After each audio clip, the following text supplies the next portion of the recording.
We have something very rare happening in the NBA, and that is a December midseason trade.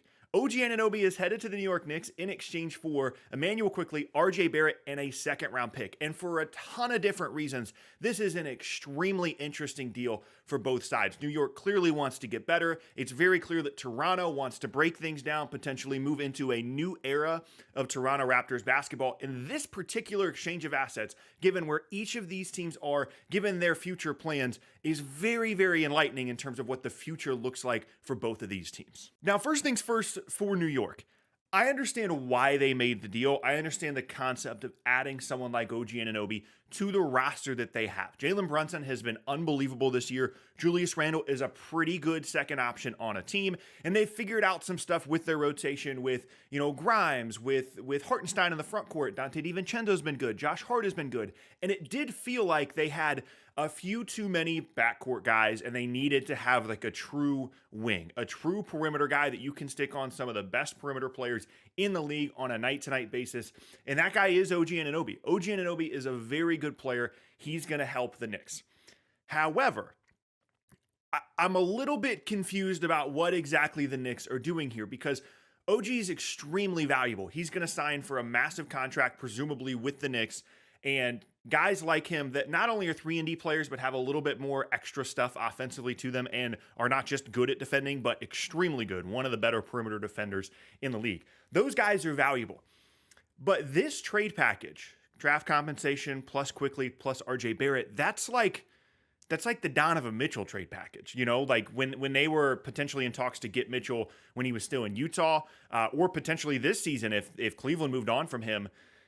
That was kind of what they were going to trade in exchange for Mitchell. And OG Anunoby is very good, and I think more and more teams are thinking differently about roster construction and about not just having tons of stars and having role players that work really well together, high-level role players, which OG Anunoby certainly is. Teams are definitely thinking differently about that, but to me, this feels like a lot for OG Anunoby, in addition to the opportunity cost for the Knicks of not having these assets now to go and get another player. And really what it means to me is the Knicks are obviously all in on the Jalen Brunson thing and don't think that they need another star. They don't think that they need any more help offensively. Randle and Brunson is good enough for them. And adding Donovan Mitchell to that group doesn't really raise their ceiling any further.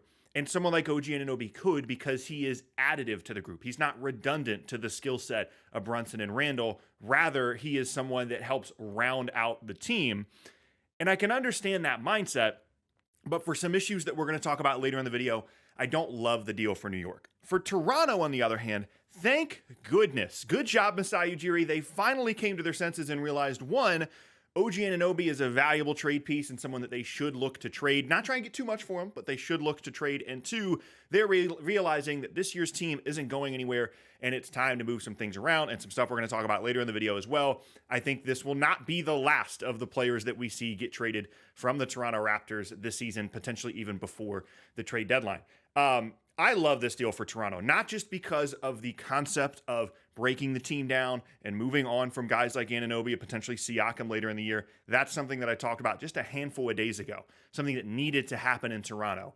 But also, this is awesome value. Like, you get some picks, you get Quickley, who's really good. I was really surprised that Quickley was in this deal. He's like one of the best bench guards in the entire league. He can guard, he can create offense for you. He'll probably honestly start at times for Toronto, depending on how they want to deal with the Schroeder situation. And then RJ Barrett is someone that has, his value is very weird, and it's hard to figure out exactly, what he was worth. But for a team like Toronto that, wants to build around like the Scotty Barnes era potentially, he works perfectly on that timeline. He's going to have plenty of space to grow and figure out his role beyond what it was in New York, and he's locked into a long-term contract. It might not be a fantastic contract if he doesn't continue to grow and develop, but he's going to be there, and he's going to be someone that they're going to have on an okay deal at least. I love this deal for Toronto. I should say, by the way, I said some picks. It's 1 second-round pick from the Knicks, which brings me back to New York here.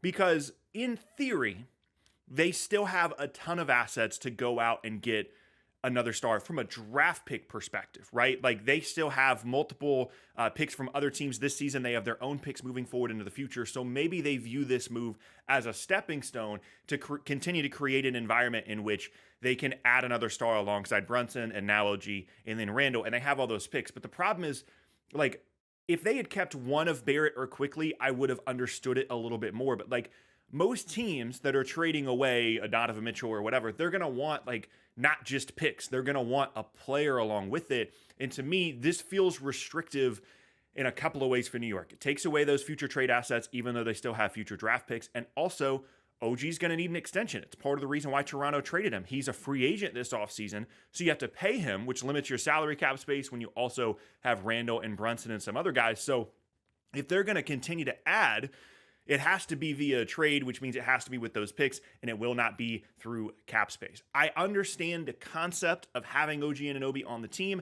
I just would have preferred that they, I personally would have rather done RJ in a first or Quickley in a first rather than both of those guys in a second. That's just where I'm at with where the Knicks, land with this trade. And for Toronto, this definitely signals their long-term intentions. I'm really curious now how far they're going to go with breaking everything down. I think Siakam is squarely on the trade market. You could view this as just Toronto shaking up the roster, trying to get more perimeter talent. They have, too many guys like OG and Barnes and Siakam that all kind of occupy the same space on the floor. And so this is just a roster shakeup rather than breaking things down. But Quickley and Barrett are good assets moving forward in terms of young guys, and then they can get some stuff for Siakam as well.